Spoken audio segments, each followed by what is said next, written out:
नमस्कार बंधुरा आज के मम किचन থেকে জয়া মণ্ডল বলছি। আজকে আপনাদেরকে আমি গুড় চিনি নারকেলের লাড্ডু বানিয়ে দেখাবো। এখানে নারকেলের লাড্ডু বানাতে লাগছে। প্রথমে এখানে নারকেল কেটে নিয়েছি। এখানে আমি দুইটা বড় বড় নারকেল কেটে নিয়েছি। এখানে এলাচ গুঁড়া আছে, এখানে গুড় আছে, আর এখানে চিনি আছে। আগে থেকে আমি কড়াইতে অল্প একটু জল দিয়ে নিয়েছি। এখন আমি জলের ভিতরে গুড়টা দিয়ে দিব আর এই চিনিগুলো সব দিয়ে দিব। একটু গুড় আর চিনিটা একটু নরম হবে।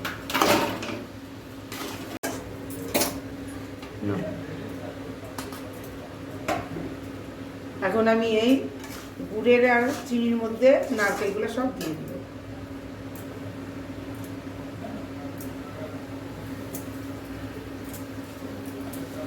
আর এটাকে এখন ভালো করে ভাজা করব যতক্ষণ নারকেলটা পাক না আসে।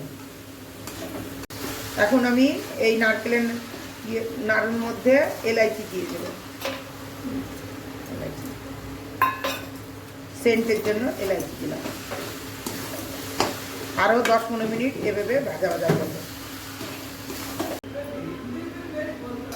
এখন আমি একটু চেক করে দিয়ে দেখব নারকেলের পাকটা হয়ে গেছে নাকি।